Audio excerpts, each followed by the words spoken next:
അനുഭവവാണി.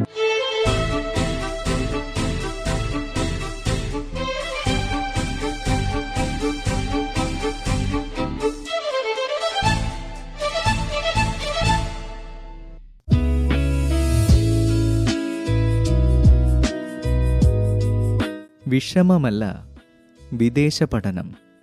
Australian government അംഗീകൃത emigration കൺസൾട്ടൻ്റായ Mathews ഡേവിഡുമായുള്ള അഭിമുഖം തുടർന്ന് കേൾക്കാം.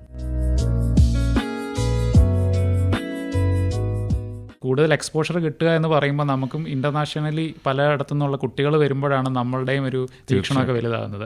അപ്പം അങ്ങനെയുള്ള നല്ല മികച്ച യൂണിവേഴ്സിറ്റികൾ സെലക്ട് ചെയ്ത് വേണം നമ്മളും. നമുക്കിപ്പോൾ എന്താ ഒരു വോസ്റ്റ് കേസ് നമുക്ക് സിറ്റുവേഷൻ എടുക്കുക, നമ്മൾ പോയിട്ട് തിരിച്ചു വരേണ്ട വന്നാലും നമ്മൾ വരുമ്പോൾ ഒരു നല്ല യൂണിവേഴ്സിറ്റിയുടെ ഡിഗ്രിയെങ്കിലും ഉണ്ടായിരിക്കണം മിനിമം. അല്ലാതെ ഈ നമ്മൾ ഒരിക്കലും കേട്ടിട്ടില്ലാത്തൊരു കോളേജിൻ്റെ ഡിഗ്രി കൊണ്ട് വന്നാൽ അത് ഭയങ്കര ഇവിടെ ഒരു തിരിച്ച് ഇന്ത്യയിലേക്ക് വന്നാൽ പോലും അവർക്കൊരു നല്ല കരിയർ ബിൽഡ് ചെയ്യാൻ പറ്റില്ല. പലപ്പോഴും എല്ലാവർക്കും ഇതുപോലെ മൈഗ്രേഷനാണ്, അല്ലെങ്കിൽ ഇവൻച്വലി അവിടെ ആ രാജ്യത്ത് കുടിയേറി പാർക്കാനാണ് താല്പര്യം. അത് ആ ഒരു സ്വപ്നമായിട്ടാണ് കുട്ടികൾ പഠിക്കാൻ പോകുന്നത്. പക്ഷേ അപ്പോഴും ഇതിന് വരുന്ന ഭീമമായ ഒരു ചിലവുണ്ട്. ആ ചിലവ് എങ്ങനെ കണ്ടെത്തണമെന്ന് പല കുട്ടികൾക്കും അറിയില്ല. ചിലരൊക്കെ പറയും തൽക്കാലം ആദ്യത്തെ ഫീസിനുള്ള ഗഡു ഇവിടെ നിന്ന് എങ്ങനെയെങ്കിലും ഒപ്പിക്കും, ബാക്കി അവിടെ പോയി പാർട്ട് ടൈം ചെയ്ത് കണ്ടുപിടിക്കാം എന്നൊക്കെ പറഞ്ഞ് അങ്ങനെ പോകുന്നവരുണ്ട്. അതൊരു ശരിയായ സമീപനമാണ്. അങ്ങനെയല്ല, ആദ്യം മുതൽ പറയാം, ഇപ്പം എല്ലാവർക്കും PR കിട്ടില്ല, അത് ഓപ്പണായിട്ട് പറയാം. ഇപ്പം ഓസ്ട്രേലിയയുടെ ഇപ്പോഴത്തെ കണക്കനുസരിച്ച് 6.5 ലക്ഷം ഇന്റർനാഷണൽ സ്റ്റുഡൻസ് ആണ് ഈ വർഷം എൻറോൾഡ് ആയിരിക്കും. ഒരു വർഷം. ഓസ്ട്രേലിയയുടെ PR-ന്റെ സീറ്റ് 1,30,000 ആണ്. അപ്പോൾ ഇപ്പം തന്നെ ക്ലിയർ ആണല്ലോ, ഈ 1,30,000 ഈ പിള്ളേർക്ക് കൊടുക്കാൻ പറ്റില്ല. അവർക്ക് വിദേശത്ത് നിന്നുള്ള എക്സ്പീരിയൻസ് ആയിട്ടുള്ള ആൾക്കാരെ വേണം. അപ്പോൾ 1,30,000 പകുതി അല്ലെങ്കിൽ 70% എടുത്താലും 1,00,000 താഴെ കുട്ടികളാണ് ഈ 6 ലക്ഷത്തിൽ നിന്ന് രക്ഷപ്പെടാൻ പറ്റുള്ളൂ. അതാണ് വാസ്തവം. പിന്നെ ഈ അവിടെ വന്ന് ഇറങ്ങുമ്പോൾ തന്നെ നിങ്ങൾക്ക് ആപ്പിൾ പറിക്കാം, ഇത്ര രൂപ ശമ്പളം കിട്ടും, അത് വെച്ചിട്ട് ഫീസ് അടയ്ക്കാം, അങ്ങനെയൊന്നും നടക്കില്ല.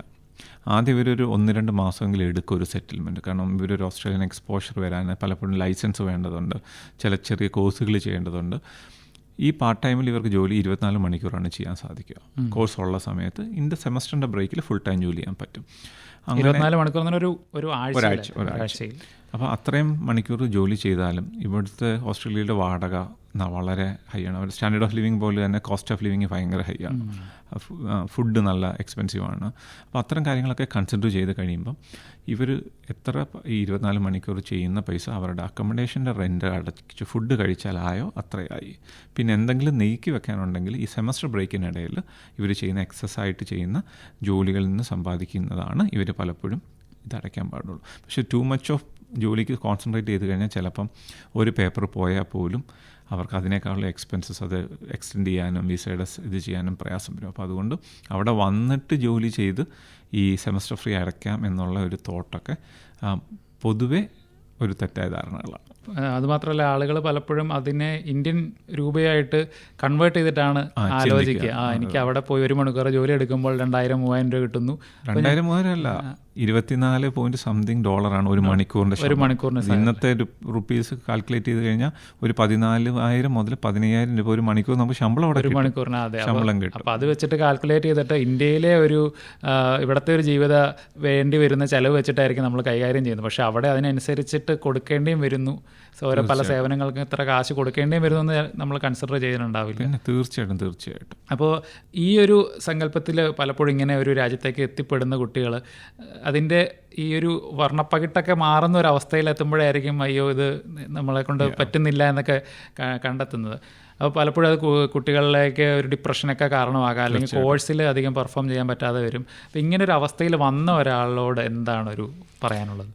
ഓസ്ട്രേലിയയിൽ വന്നു കഴിഞ്ഞാൽ ഏത് കുട്ടികളും, അല്ലെങ്കിൽ കാനഡയിലായിക്കോട്ടെ, അവിടുത്തെ ഇമിഗ്രേഷൻ കൺസൾട്ടൻറ്റിനെ അവർക്ക് ഫീസ് ഉണ്ടാവും. നല്ല കൺസൾട്ടൻ്റ് അതിന് ഫ്രീ ആയിട്ട് കാണില്ല. ഫ്രീ എന്ന് പറയുന്നത് തന്നെ ട്രാപ്പാണ്, അവർ വേറെ ഏതെങ്കിലും രീതിയിൽ കൊണ്ടുപോകും.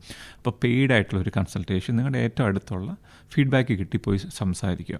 എന്നിട്ട് മേക്ക് ഷുവർ ചെയ്യണം നിങ്ങളുടെ കോഴ്സ് PR-ലേക്ക് ഉള്ളതാണോ, അല്ലെങ്കിൽ നിങ്ങളുടെ കോഴ്സ് നിങ്ങൾ പഠിക്കുന്ന സ്ഥലം നിങ്ങളെ സപ്പോർട്ട് ചെയ്യുമോ, നിങ്ങളുടെ ഒക്കുപ്പേഷൻ അറ്റ്ലീസ്റ്റ് ആ സ്റ്റേറ്റിൻ്റെ ലിസ്റ്റിലുണ്ടോ എന്നുള്ളത് ചെക്ക് ചെയ്യുക.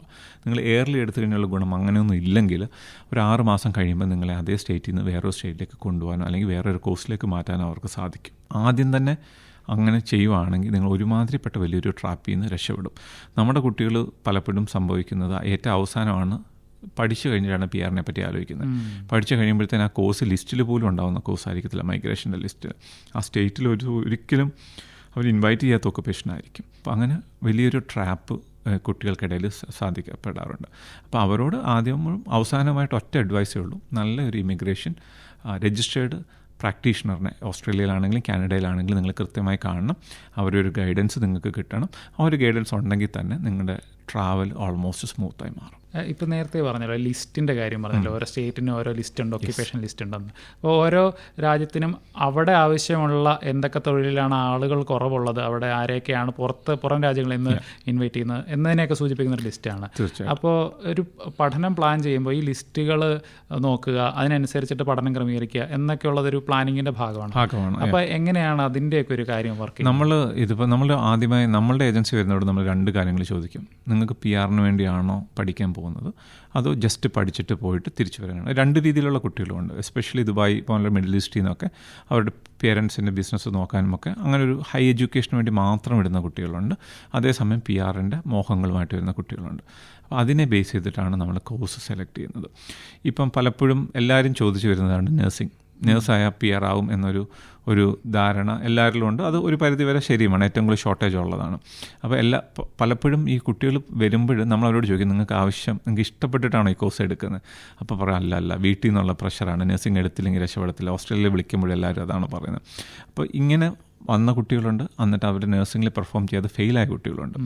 അപ്പം പലതരത്തിലുള്ള കോഴ്സ് ഓപ്ഷൻസ് നമുക്കുണ്ട്. ഇതേ നഴ്സിങ്ങിനെ പോലെ തന്നെ ഇമ്പോർട്ടൻ്റ് ആണ് audiology, speech pathology, physiotherapy, lab science. അങ്ങനെ നമ്മുടെ ഇവിടെ വലിയ ഡിമാൻഡൊന്നും നമുക്ക് ഒക്കുപേഷണൽ തെറാപ്പി നമുക്കൊന്നും ഡിമാൻഡില്ല. സോഷ്യൽ വർക്ക് അങ്ങനെ തോന്നുന്ന ഒക്കുപേഷൻസൊക്കെ അവിടെ ഹൈലി പെയ്ഡും PR ഏറ്റവും ടോപ്പ് മോസ്റ്റ് ലിസ്റ്റിലുള്ള ഒക്കുപേഷൻസുമാണ്. നമ്മുടെയൊക്കെ ധാരണ നഴ്സിംഗ് IT മാത്രമാണ് ഈ അവിടെ ഡിമാൻഡ് ഉള്ളൂ എന്നാണ്. അല്ല, IT നേരെ തിരിഞ്ഞു. ITക്ക് ഒരു ഡിമാൻഡ് 2 വർഷമായിട്ടില്ല. ഈ കുട്ടികളെല്ലാം IT ഡിമാൻഡിന് വേണ്ടി അവിടെ കൊണ്ടുപോയിട്ട് IT പല സ്റ്റേറ്റിൻ്റെ ലിസ്റ്റിൽ നിന്ന് പോയി. അപ്പോൾ നേരെ തിരിഞ്ഞു. ഇപ്പോൾ കൂടുതൽ ട്രേഡ് ഒക്കുപേഷൻസ്, അവിടുത്തെ കൺസ്ട്രക്ഷൻ റിലേറ്റഡ് ഒക്കുപേഷൻസ്, ഓരോ രാജ്യത്തിൻ്റെ ഓരോ ബഡ്ജറ്റ് അനുസരിച്ചിട്ട് നമ്മുടെ പ്ലാനിങ് ലെവലും പ്ലാനിങ് ഒക്കുപേഷൻസും എല്ലാം ചേഞ്ച് ആവും. അപ്പോൾ ഇതിൽ വരുന്നൊരു പ്രധാന കാര്യമാണ് ഇതിൻ്റെ ചിലവ്. പലപ്പോഴും ചിലവ് കണ്ടെത്താനായിട്ട് ലോണിന് അല്ല വിദ്യാഭ്യാസ ലോൺ പോലുള്ള കാര്യങ്ങളൊക്കെയാണ് പലരും ആശ്രയിക്കുക. അപ്പോൾ നമ്മളൊരു വിദ്യാഭ്യാസ ലോൺ എടുക്കുമ്പോൾ ഈ യൂണിവേഴ്സിറ്റി ഇത്രയും ഫീസ് എന്തുകൊണ്ട് ഈടാക്കുന്നു, അതിനുള്ള ഒരു പഠന നിലവാരം അവിടെ ഉണ്ടോ, ഇതൊക്കെ എങ്ങനെ അറിയാൻ പറ്റും? ഓസ്ട്രേലിയയെ സംബന്ധിച്ചോളം യൂണിവേഴ്സിറ്റിക്ക് ലെവൽ 1, ലെവൽ 2, ലെവൽ 3 അങ്ങനെ ഒരു കാറ്റഗറി ഉണ്ട്. അതിൽ മെജോറിറ്റി ഓഫ് ദ യൂണിവേഴ്സിറ്റീസും 1ഉം 2ലും കിടക്കുന്നത്. അത് ഈ പറഞ്ഞ പോലെ അത് പല കാര്യങ്ങളിലാണ് അവർ ആ ലെവൽ കൊടുക്കുന്നത്, റാങ്കിങ് സിസ്റ്റം കൊടുക്കുന്നത്. അത് റിസർച്ചിൻ്റെ ഫണ്ടിങ്സ്, കോഴ്സിൻ്റെ ഓപ്ഷൻസ് അങ്ങനെ. അപ്പോൾ ലെവൽ 3 യൂണിവേഴ്സിറ്റീസ് എന്ന് പറഞ്ഞാൽ വളരെ വിരളം, ലൈക്ക് 10ൽ താഴെയോ അല്ലെങ്കിൽ 5ൽ താഴെയോ മാത്രമേ ഉള്ളൂ ഓസ്ട്രേലിയയിൽ. അപ്പോൾ അതുകൊണ്ട് തന്നെ എല്ലാ ബാങ്കിങ് ലോൺ കൊടുക്കുന്ന ഫെസിലിറ്റീസിനും അവർക്ക് ഈ റാങ്കിങ് സിസ്റ്റങ്ങളും ഓസ്ട്രേലിയയുടെ എല്ലാ കാര്യങ്ങളും അവർ അപ് ടു ഡേറ്റ് ആണ്. ഇത്തരം കാര്യങ്ങൾ അവർക്ക് അതിൻ്റെ റിസ്ക് അറിയാൻ സാധിക്കും.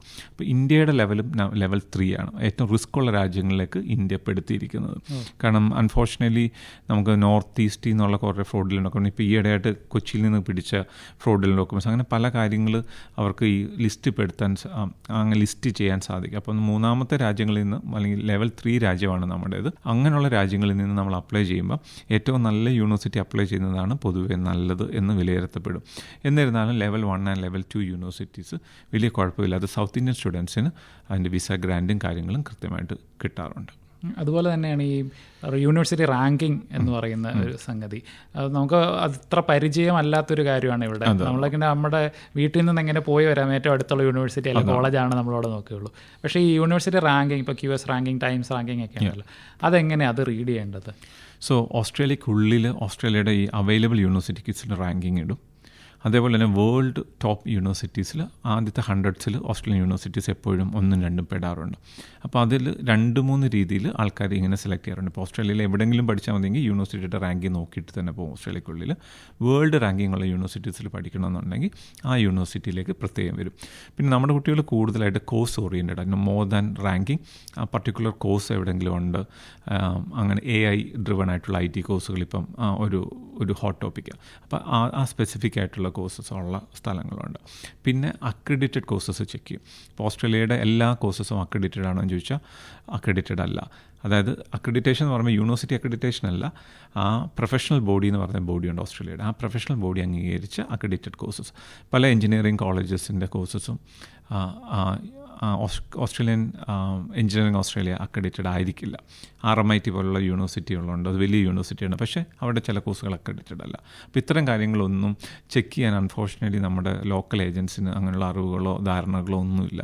അപ്പോൾ നമ്മൾ പിക്ക് ചെയ്യുമ്പോൾ, അല്ലെങ്കിൽ നമ്മുടെ കുട്ടികൾ പിക്ക് ചെയ്യുമ്പം അറിയാവുന്നവർ അക്രഡിറ്റഡ് ആയിട്ടുള്ള ചില കോഴ്സുകളൊക്കെ സെലക്ട് ചെയ്യും. ഇപ്പം നമ്മൾ ഫോർ എക്സാമ്പിൾ വളരെ സിമ്പിളായിട്ട് പറഞ്ഞാൽ, നമ്മൾ മാസ്റ്റർ ഓഫ് ടീച്ചിങ് പഠിക്കാൻ BEd പോലെ MEd പോലെ അവിടെ പഠിക്കാൻ വരുമ്പം അതിലുമുണ്ട് ടീച്ചിങ് കോഴ്സ്. അത് കഴിഞ്ഞാൽ പഠിപ്പിക്കാൻ പറ്റുന്ന കോഴ്സുകൾ, പഠിപ്പിക്കാൻ പറ്റാത്ത കോഴ്സുകളുണ്ട്.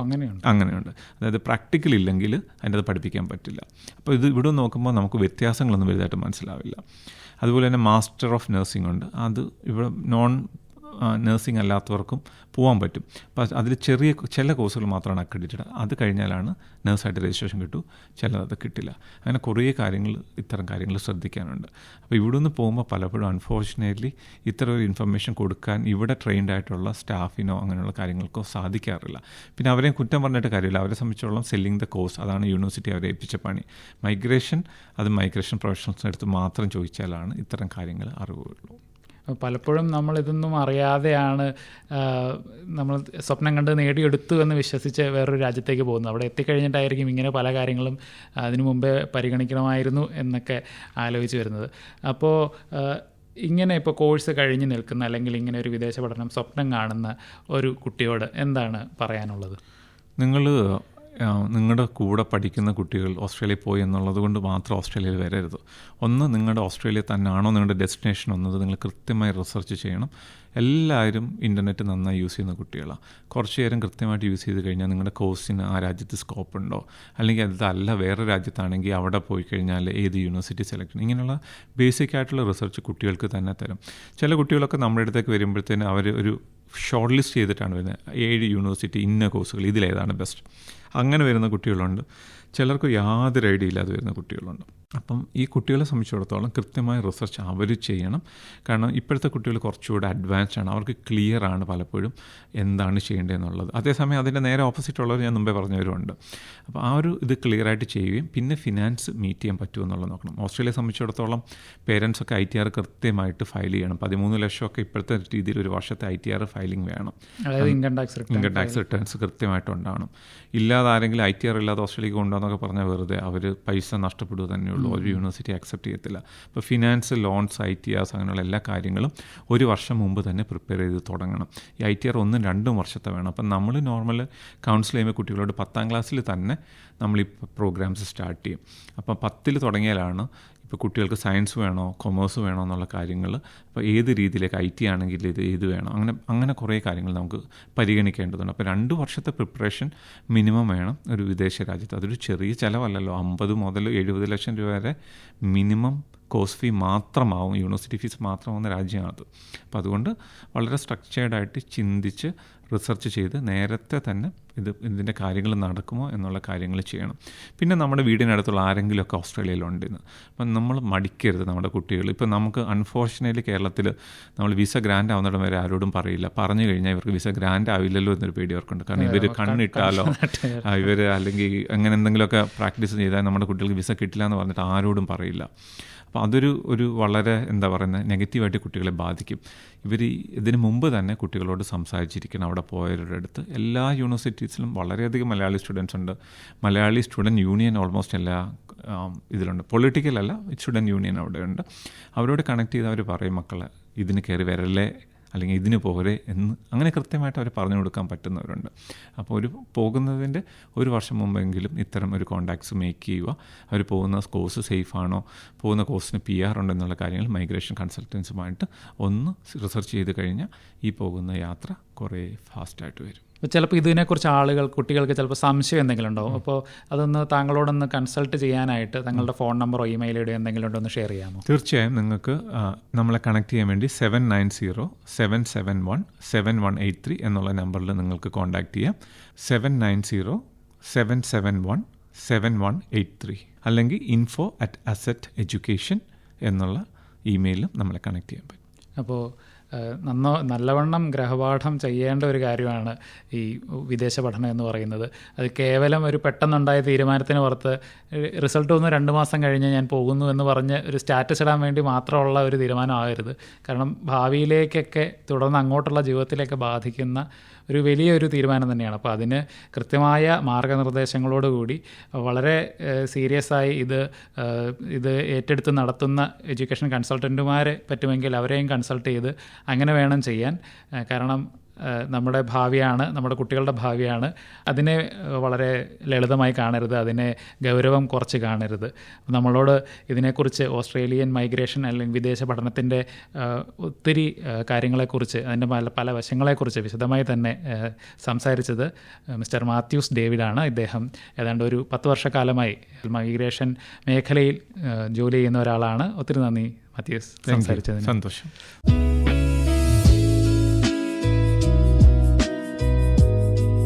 ശ്രോതാക്കൾ ഇതുവരെ കേട്ടത് വിഷമമല്ല വിദേശ പഠനം, ഓസ്ട്രേലിയൻ ഗവൺമെൻറ് അംഗീകൃത എമിഗ്രേഷൻ കൺസൾട്ടൻ്റായ മാത്യൂസ് ഡേവിഡുമായുള്ള അഭിമുഖം.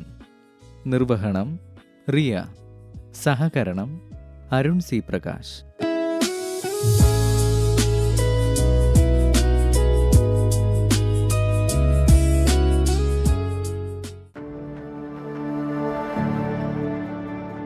കൊച്ചി ആകാശവാണിയുടെ യുവവാണി പരിപാടിയിൽ വിവിധ പരിപാടികൾ അവതരിപ്പിക്കാൻ നിങ്ങൾക്ക് താല്പര്യമുണ്ടോ? 18-നും 35-നും ഇടയിൽ പ്രായമുള്ളവർക്കാണ് അവസരം. യൂത്ത് ക്ലബ്ബുകൾക്കും പങ്കെടുക്കാം. ഇതിനായി നിങ്ങളുടെ വിവരങ്ങൾ ഉൾപ്പെടുത്തി 94 47 56 22 12 എന്ന നമ്പറിലേക്ക് വാട്സപ്പ് സന്ദേശം അയക്കാം. സന്ദേശങ്ങൾ യുവവാണി എന്ന തലക്കെട്ടോടെ വേണം അയക്കാൻ. നമ്പർ ഒരിക്കൽ കൂടി പറയാം: 94 47 56 22 12 9475 62212. യുവവാണി എന്ന തലക്കെട്ട് കൊടുക്കാൻ മറക്കരുത്.